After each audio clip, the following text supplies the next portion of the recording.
오늘 제가 여러분들과 함께 나누고자 하는 설교의 제목이 지록이마라는 사자성어입니다.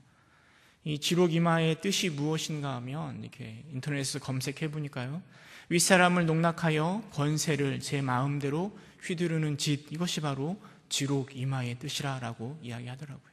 근데 이제 지록이마의 한자적인 그 원래 의미가 무엇인가 하면 사슴을 가리켜 말이라고 칭한다라는 의미를 가지고 있습니다. 이 사자성어가 어디서 유래했는가 하면 진시황 시대 때에 이 사자성어가 유래하였습니다.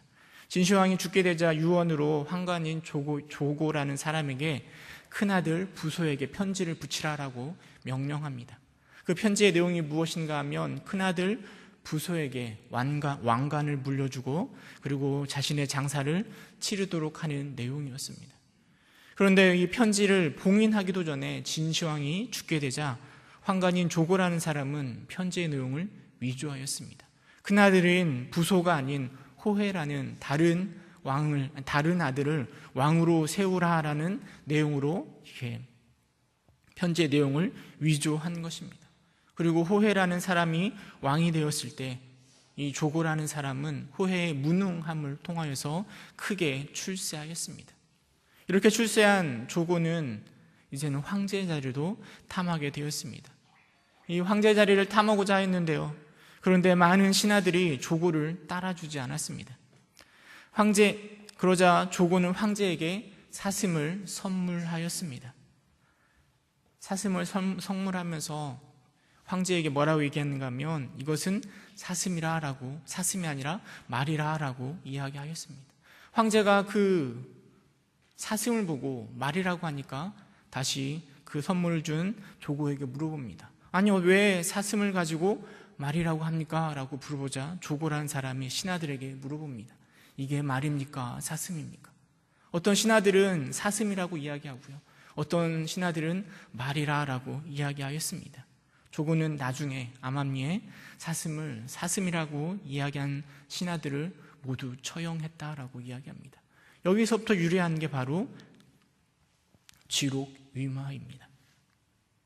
사실 2년 전에 이 한국의 교수들이요, 우리나라의 올해의 한자 성어 이런 것들을 해년마다 이렇게 뽑는데요, 2년 전에 교수님들이 뽑은 올해의 한자 성어가 바로 지록위마였습니다. 그리고 제가 얼마 전에 뉴스를 봤는데요, 이 한자 성어를 다시 이야기하더라고요. 2년 전에도 지록위마, 윗사람을 농락하여 권세를 제 마음대로 휘두르는 짓들이 우리 가운데 많아지고 사슴을 말이라고 하는 그런 모습들이 많아졌던 그 모습이 지금 우리가 살고 있는 올해에도 그렇게 많은 것 아닌가라고 뉴스 앵커가 이야기를 하더라고요. 그래서 지록이마 시즌2가 올해 아닌가 이렇게 이야기하는 모습을 바라보았습니다. 그러면서 병사이면서도 외인사라고 이야기하고 수많은 유혹들 있는데도 불구하고 나라의 지도자들은 유언비어라고 일축하는 그런 정치의 이야기들을 꺼내는 모습을 바라보았습니다. 어제 뉴스에 보니까 정치권이 또 난리더라고요. 또 최순실 씨인가요? 네, 그분 때문에 이 대통령이 사과하고 그런 여러 가지 정치의 모습들을 바라보면서 마음이 쓸쓸하고 정말 지록이마라는 사자성어가 더욱더 생각났던 것 같습니다. 오늘 설교를 통해서 제가 이 지록이마라는 제목을 가지고 여러분과 함께 나누고 싶은 이야기는 우리의 정치가 얼마나 위태롭고 부족한가를 나누고 싶은 것이 아니고요, 이런 모습이, 이 정치 세계에서 나타나는 이런 모습이 오늘 하나님을 믿고 있는 우리의 삶 가운데서도 동일하게 나타나고 있는 것은 아닌가 함께 묵상해 보고자 하기 위함입니다.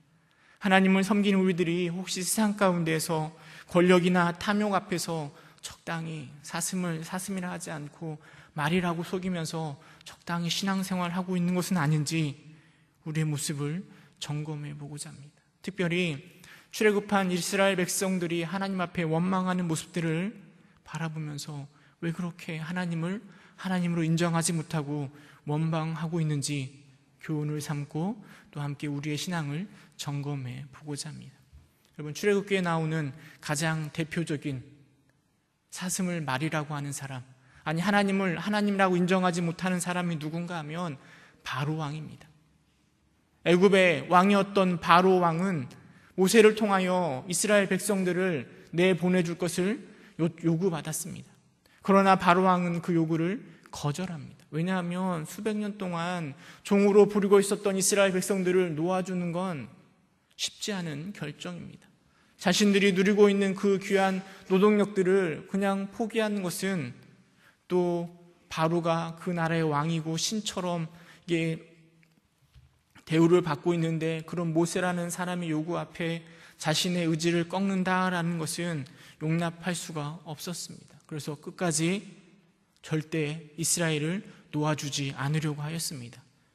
그래서 하나님은 그 바로 왕에게, 애굽 땅에게 무엇을 내리셨는가 하면 10가지 재앙을 내려오셨습니다. 하나님이 10가지 재앙을 통하여서 이스라엘을 꺼내고자 하시는 그 하나님이 어떤 분이신가를 분명하게 가르쳐 주십니다. 10가지 재앙에는 나일강이 피로 변하기도 하고 개구리가 나오기도 하고 흑암이, 메뚜기가, 그런 것들이 다 등장하는데요, 사실 그냥 일반적인 재앙이 아니라 그 재앙은 애굽 사람들이 신으로 섬기고 있었던 것들과 관련이 있는 것입니다. 하나님이 이런 재앙을 통하여서 이스라엘 백성들을 출애굽시키고자 하는 그 하나님이 너희들이 믿는 그런 신들과는 비교할 수 없는 전지전능하신 하나님이심을 보여주고자 하신 것이죠. 그러나 바로 왕은 자신의 생각을 꺾지 않습니다. 돌아가는 모든 상황이 자신들이 섬기고 있던 신들은 그 하나님의 재앙 앞에 아무것도 못하는 그런 상황임에도 불구하고 바로는 끝까지 자신의 고집을 꺾지 않습니다. 끝까지 지루기만, 하나님은 하나님이 아닌 것처럼 생활하고 있습니다. 그리고 마지막 10번째 재앙, 장자 재앙이 내린 후에야 바로는 자신의 생각을 꺾어서 이스라엘 백성들을 놓아줍니다. 그러나 그것도 잠시뿐이죠. 이스라엘 백성들이 떠나고 나서 600승이나 되는 병거를 이끌고 이스라엘 백성들을 쫓아갑니다. 근데 하나님께서는 그 쫓아온 애굽의 군대들을 어떻게 하셨는가 하면 홍해 바다에 쳐 넣으시고 그들을 물에 수장시키십니다. 그리고 나서야 바로가, 또 애굽의 사람들이 우리 하나님이 하나님이신 줄 알게 되었다라고 우리가 읽은 본문 14장 18절에 기록하고 있습니다. 애굽 사람들이 나를 여호와인 줄 알리라. 병거와 마병으로 말미암아 영광을 받을 때에야 애굽 사람들이 나를 여호와인 줄 알리라라고 이야기하고 있는 것입니다. 그토록 고집을 부리던 바로 왕이, 애굽의 사람들이 그 하나님의 전능하심 앞에 다 물에 수장되고 나서야 비로소 하나님이 하나님 되심을 고백하고 있는 것입니다. 오늘날도 우리가 살아가는 세상을 곰곰이 생각해 보면 정말 많은 사람들이 하나님 되심을 분명하게 보여주고 하나님의 역사하심이 이루어지고 있음에도 불구하고 하나님을 하나님으로 인정하지 못하는 세상 가운데 우리는 살아가고 있는 것 같습니다. 그런데요, 하나님을 하나님으로 인정하지 못한 사람이 정말 우리 교회 밖에 있는, 믿음 밖에 있는 세상 사람들만 하나님을 하나님으로 인정하지 못하는 걸까요? 사슴을 말이라고 우기는, 하나님을 하나님으로 인정하지 못하는 사람들은 저 세상에만 있는 것이 아니라 우리들 안에도 있는 것은 아닌가 다시금 생각해 보게 됩니다. 하나님의 선택을 받은 이스라엘 백성들의 모습을 바라보면 얼마나 많은 은혜들을 누렸습니까? 그들이 출애굽했을 때 날짜가 1월 14일입니다. 그때 어떻게 이스라엘 백성들이 출애굽하였는가 하면 여러분 잘 아시잖아요. 6월절 어린 양을 잡아 그 피를 문설주에 바르고 나서 하나님의 은혜가, 하나님의 심판이 넘어간 후에 그것을 경험하고 이스라엘 백성들이 애굽에서 나왔습니다.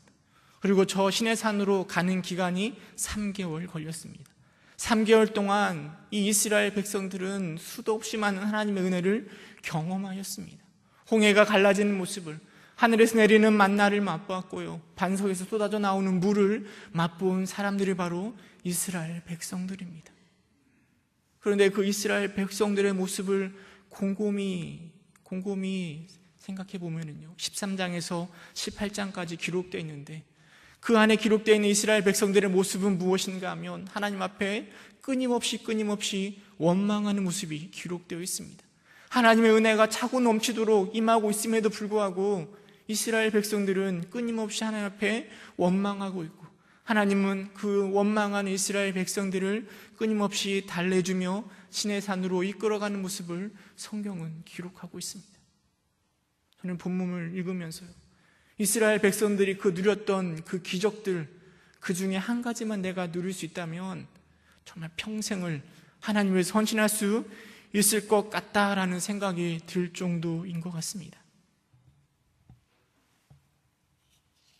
그러나 이렇게 하나님 앞에 원망하고 하나님을 그렇게 경험함에도 불구하고 하나님이 안 계신 것처럼, 하나님이 우리의 하나님이 아닌 것처럼 살아가는 그 이스라엘의 백성들의 모습이 어쩌면 오늘을 살아가는 우리의 모습은 아닌가 다시금 생각해 보게 됩니다. 여러분, 우리 한국교회는 어떠합니까? 우리 교회는 어떠합니까? 아니, 나는 어떠합니까? 지금 이 자리도 하나님을 믿어서 예배 자리에 나와 있지만 과연 내가 하나님을 바라보면서 혹여나 하나님으로 인정하지 못하고 적당히 믿으며 생활하고 있지는 않습니까? 말로는 주님을 믿는다라고 고백은 하지만 나의 삶을 곰곰이 바라보면 하나님이 없는 사람처럼, 사슴을 말이라고 이야기하는 사람처럼 적당히 세상 가운데 부합하여 내 욕심과 내 능력을 쫓아 살아가고 있지는 않습니까? 여러분, 출애굽에서 보여주는 유월절과 홍해는요, 우리의 삶 가운데, 우리의 믿음 가운데 하나님의 구원과 세례를 예표합니다. 이스라엘 백성들이 누렸던 그 큰 은혜, 기적들은 우리가 누리는, 예수 그리스도를 통하여 누리는 기적에 비교할 수 없이 초라한 것입니다. 아니, 우리는 어쩌면 이스라엘 백성들보다 더 큰 은혜를 누리며 살아가는 자들입니다. 그런데 그럼에도 불구하고 우리는 여전히 세상 가운데 하나님이 안 계신 것처럼, 하나님이 나의 하나님이 아닌 것처럼 살아가고 있는 것은 아닌지 우리의 모습을 점검해 보아야 될 것입니다. 여러분, 도대체 왜 우리는 믿음을 가지고 있으면서도 세상 앞에서 이 설교의 제목처럼 지록이마라고 말하고 있는 것일까요? 왜 하나님을 인정하지 못한 것일까요? 하나님 앞에 끊임없이 원망하는 이스라엘 백성들의 모습을 통해서 그 이유를 좀 생각해 보고자 합니다. 13장에서 18장, 그러니까 시내산에 들어가기까지 이스라엘 백성들이 무려 4번이나 하나님 앞에 원망합니다. 그 원망하는 모습을 통해서 왜 하나님을 부인하고, 아니 하나님을 믿으면서도, 하나님을 알고 있으면서도 하나님이 아닌 것처럼 생활하는지 우리의 모습을, 그 이유를 살펴보고자 합니다. 첫 번째 이유는 무엇인가 하면 두려움 때문이라 생각되어집니다. 이스라엘 백성들이 처음으로 원망했던 때가 언제인가 하면 바로 바하히롯 앞에 섰을 때입니다. 애굽에서 탈출하여 하나님 지시한 저 시내산으로 내려갔는데요, 그들이 어디 앞에 섰는가 하면 홍해 앞에 섰습니다. 홍해 앞에 서서 앞으로 갈 길이 없는데 뒤를 돌아보니까 누가 쫓아옵니까? 바로의 군대, 600승이나 되는 병거를 이끌고 바로의 군대가 쫓아오는 모습을 바라보게 됩니다. 그 모습을 바라보면서 이스라엘 백성들이 뭐라 원망하는가 하면 14장 11절 12절은 이렇게 기록하고 있습니다. 우리 출애굽기 14장 11절 12절 함께 읽어보도록 하겠습니다. 시작. 그들이 또 모세에게 이르되 애굽에 매장지가 없어서 당신이 우리를 이끌어내어 이 광야에서 죽게 하느냐? 어찌하여 당신이 우리를 애굽에서 이끌어내어 우리에게 이같이 하느냐? 우리가 애굽에서 당신에게 이른 말이 이것이 아니냐? 이르기를 우리를 내버려 두라. 우리가 애굽 사람을 섬길 것이라 하지 아니하더냐? 애굽 사람을 섬기는 것이 광야에서 죽는 것보다 낫겠노라. 여러분, 앞으로도 갈 수 없고 뒤로도 갈 수 없는 상황 속에서 이들은 극도의 두려움에 사로잡히게 되는 것입니다. 광야에서 죽게 되는 것이 아닌지, 그 마음속에 이렇게 어렵게 탈출하였는데 이 광야에서 죽는 건 아닌지 하는 생각이 그들의 마음속에 가득 차게 됩니다. 그 두려움 가운데 그들의 눈에는 더 이상 하나님의, 그 전능하신 하나님의 도우심도 전혀 보이지 않습니다. 죽음의 공포에 휩싸여 울부짖으며 하는 말이 왜 우리를 이곳에 이끌어내어서 이곳에서 죽게 하겠느냐라고 하나님 앞에 원망하는 모습을 보여주고 있습니다. 여기서 죽는 것보다 차라리 애굽 사람을 섬기는 게 낫겠다라고까지 이야기하는 모습을 바라보게 됩니다. 여러분, 세상 가운데 우리가 이런 두려움에 사로잡히게 되면요, 더 이상 하나님이 하나님으로 보이지 않게 되는 것입니다. 불안과 두려움이 오늘을 살아가는 우리들로 하여금 하나님을 보지 못하고 하나님을 부인하며 사슴을 말이라고 칭하였던 그 신하들처럼 우리도 그런 모습으로 살아갈 수 있게 된다라는 것입니다. 여러분, 개그맨 정용돈 잘 알고 계시죠? 얼마 전에 그 정용돈이라는 개그맨이 그 모든 방송을 다 접었습니다. 그 잘 나가던 무한도전에서 하차하기까지 하였습니다. 그 이유가 무엇인가 하면 불안장애입니다. 인터뷰에 보니까 그런 내용들이 적혀 있더라고요. 실력에 비해 내가 너무 잘 되는 것 같다. 미천이 드러날까 두렵다. 뭔가 잘못될 것 같다는 두려움이 나를 사로잡고 있다라고 정용돈이 이야기하는 것을 들었습니다. 그 두려움 때문에 발생하지도 않은 그 두려움 때문에 결국은 자신의 삶을 제대로 유지하지 못하고 그 많은 것들을 다 내려놓는 정용돈의 모습을 바라봅니다. 여러분, 하나님을 섬기는 우리들조차도 혹시 그런 두려움에 사로잡혀 있지는 않습니까? 거대한 세상 속에서 초라한 나의 모습 때문에 두려워 어쩔 줄 몰라 하며 구원하신 하나님을 알고 있으면서도, 믿고 있으면서도 안 믿는 것처럼, 모르는 것처럼 살아가고 있지는 않습니까? 그러면 하나님 우리에게 끊임없이 말씀하십니다. 세상에 살아간 우리 가운데 어려움과 고난과 역경이 끊임없이 우리 가운데 있을 것을 분명하게 말씀하십니다. 그러나 하나님 우리에게 그 어려움만 있을 거라 말씀하시는 것이 아니라 그 하나님 우리와 동행하실 것이라 말씀하고 계십니다.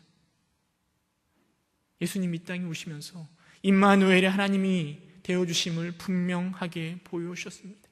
우리에게 어려움이 있지만 눈동자와 같이 주의 날개 아래 우리를 품어주실 것이라 분명하게 이야기하고 있습니다. 우리가 그 세상의 두려움을 극복하지 못한다면 우리 역시 하나님을 제대로 믿지 못하게 될 것입니다.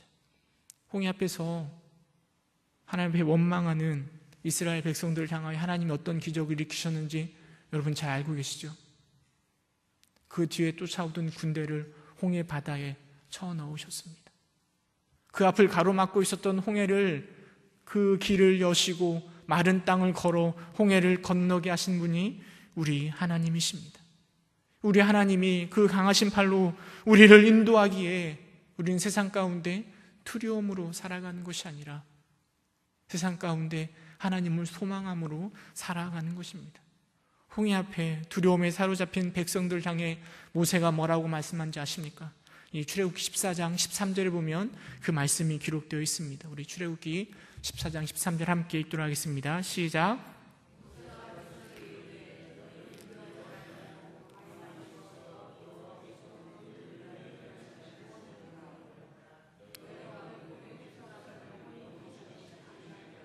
아멘. 너희는 두려워하지 말고 가만히 서서 여호와께서 오늘 너희를 위하여 행하시는 구원을 보라라고 모세가 분명하게 이야기하고 있습니다. 두려워하지 말고 오늘 위해서, 나를 위해서, 오늘 나를 위해서 행하시는 하나님의 위대하신 그 구원하심을 바라볼 때 우리는 세상 앞에 쥐로기마 하나님을 하나님으로 인정하지 못하는 것이 아니라 하나님을 제대로 바라볼 수 있는 믿음의 사람이 될 수 있을 것입니다. 그런 여러분 되시기를 주님의 이름으로 축원합니다. 두 번째로 생각해 볼 수 있는 건 그들의 이스라엘 백성들의 마음 가운데 하나님을 향한 확신이 부족했기 때문입니다.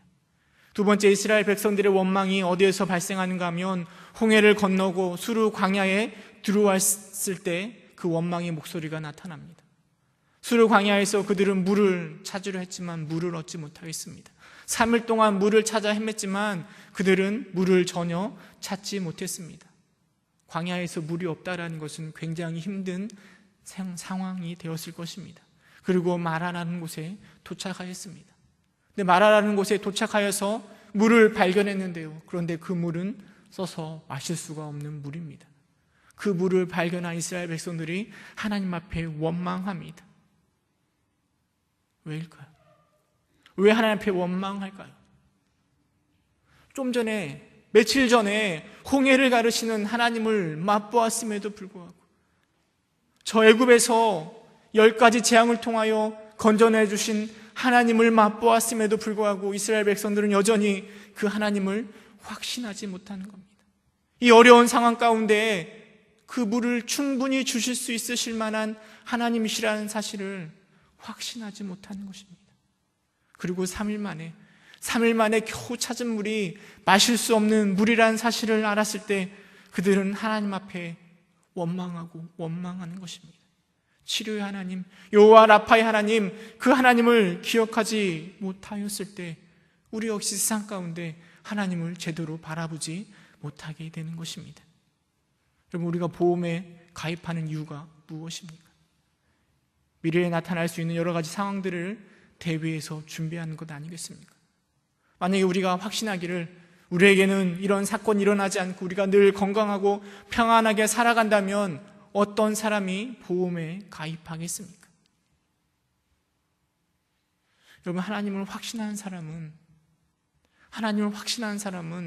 그 두려움 가운데 하나님을 부인하지 않게 됩니다.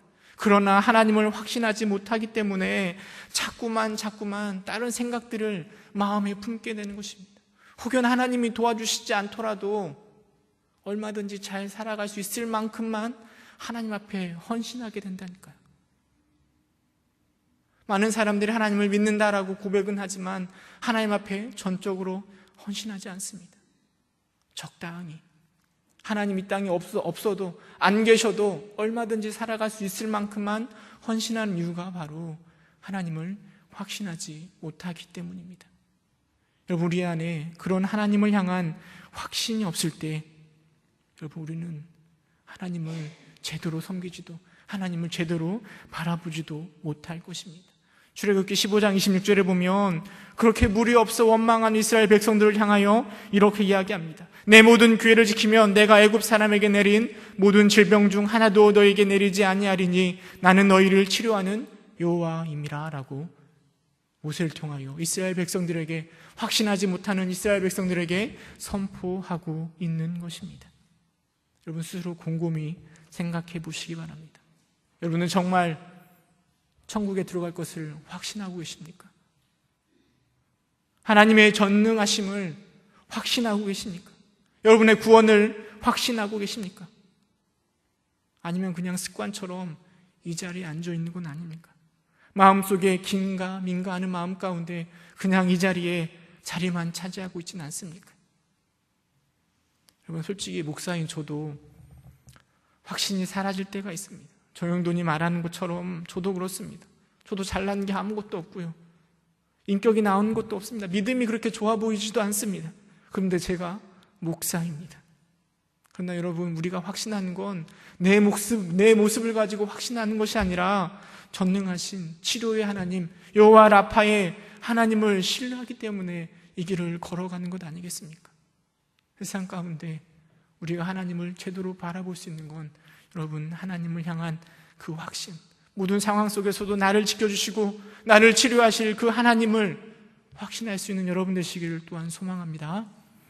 또 세 번째로 생각해 볼 수 있는 건 여러분, 잘못된 기대에서 비롯할 수 있습니다. 이스라엘 백성들이 세 번째 원망했을 때가 언제인가 하면 마라에서 물을 마시고 다시 시내산을 향하여 걸어 나아갑니다.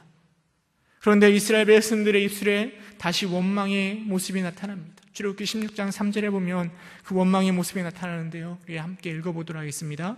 출애굽기 16장 3절 함께 읽겠습니다. 시작.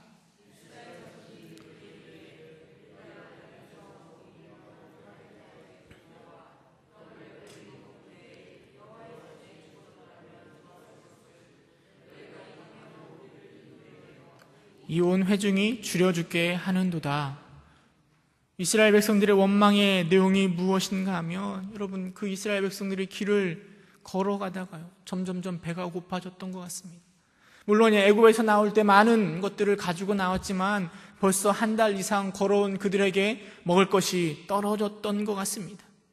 그리고는 자꾸만 무엇이 생각나는가 하면 애굽 땅에서 먹었던 그 고기들이, 그 가마솥 옆에서 배불리 먹었던 떡들이 자꾸만 생각나는 것입니다. 그리고 말하길 뭐라 얘기하는가 하면 우리를 줄여 죽게 하는구나 라고 하나님 앞에 원망하고 있는 이스라엘의 모습을 바라보게 됩니다.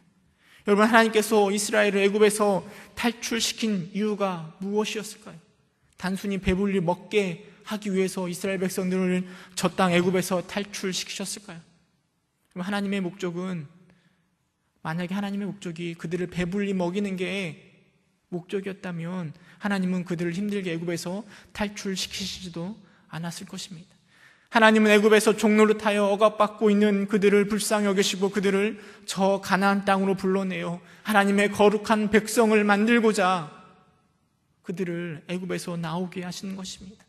그런데 이스라엘 백성들은 그 하나님의 기대에, 하나님께서 원하시는 것을 소망하고 기대하는 것이 아니라 자신의 입장에서 잘못된 기대를 가지고 하나님 앞에 나오는 것입니다.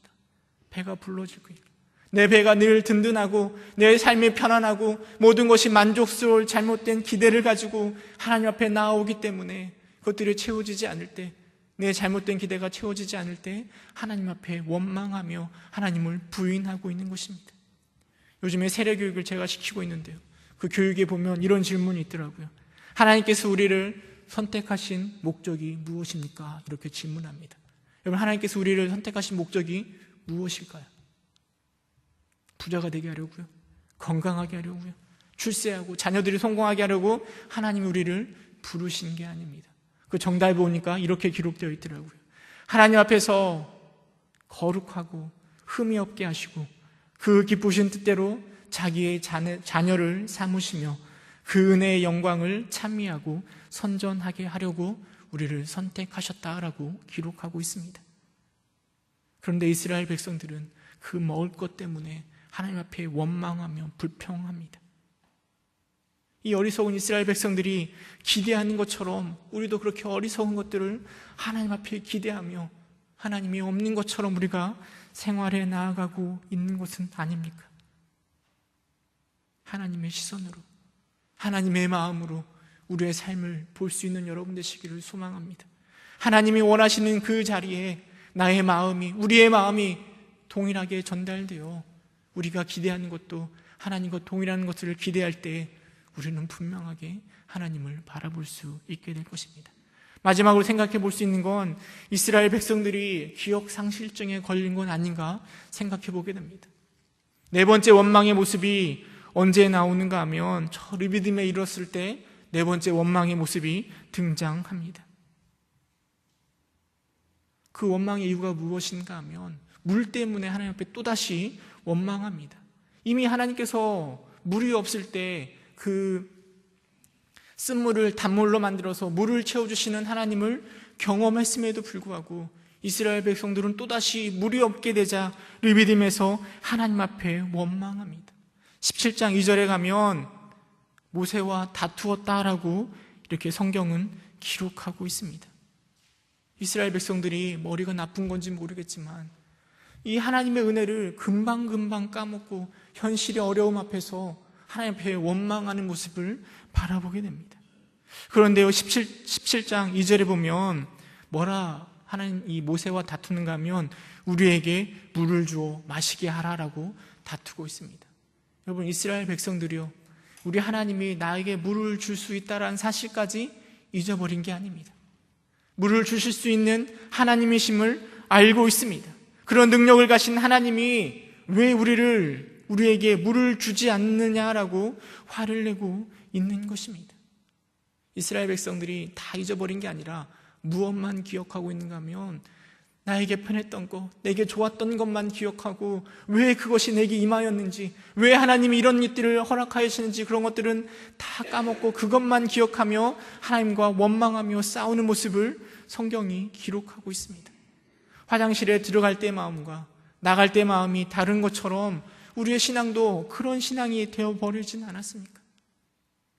하나님의 크신 은혜는 다 잊어버린 채 내 편한 대로, 내 원하는 대로 하나님 앞에 왜 이런 것 주지 않으십니까? 라고 원망하고 있지는 않습니까? 하나님 우리에게 어떤 은혜를 부어주셨는지 다 까먹어버리고, 왜 이런 것을 주셨는지는 다 잊어버리고, 내 편에서 그 좋은 것들만 바라보며 왜 하나님 이거 안 주냐고 원망하고 있는 것은 아닙니까? 우리는 과거의 하나님의 은혜를 분명하게 기억해야 됩니다. 하나님의 은혜를 분명하게 기억할 때 우리는 지금 겪고 있는 어려움을 극복할 수 있는 것입니다. 그 대표적인 예가 바로 신명기가 아닐까 생각되어집니다. 여러분, 신명기가 무엇인가 하면 모세의 세 편의 설교가 기록되어 있는 게 신명기입니다.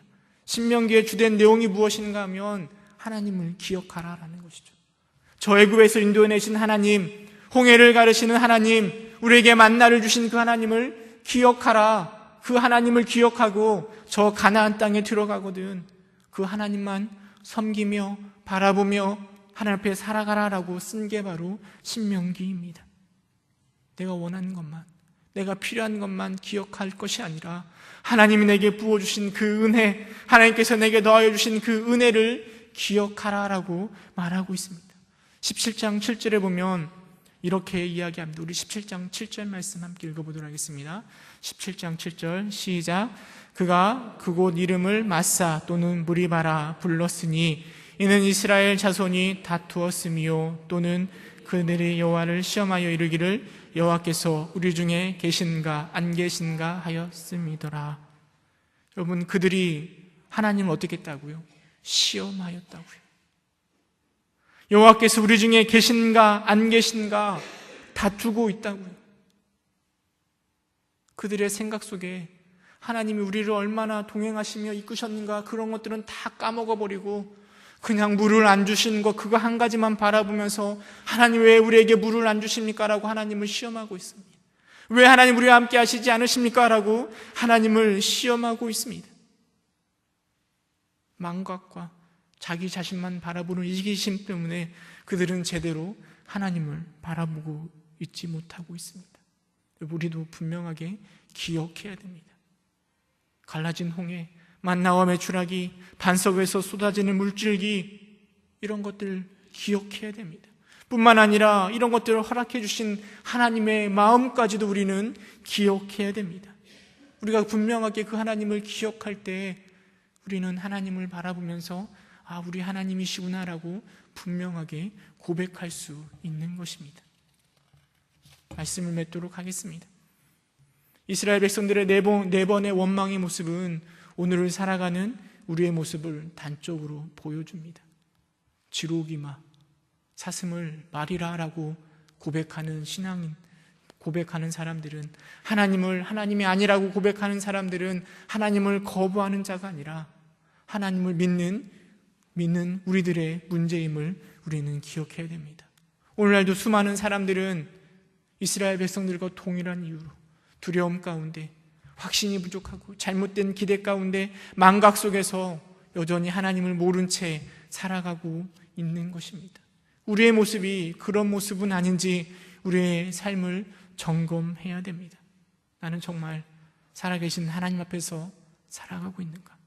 물론 세상에 살고 있지만 하나님 앞에서 살아가고 있는가? 우리의 모습을 점검해야 될 것입니다. 자신들의 군대가 홍해에 다 빠지고 난 후에 이 애굽 사람들이 이 하나님이 정말 하나님이신 줄 믿었다라고 고백했던 것처럼 여러분의 삶을 통하여 그 진실된 고백을 통하여 하나님을 바라보며 하나님의 크신 은혜를 누리며 살아가는 여러분 되시기를 주님의 이름으로 축원합니다. 함께 기도하겠습니다.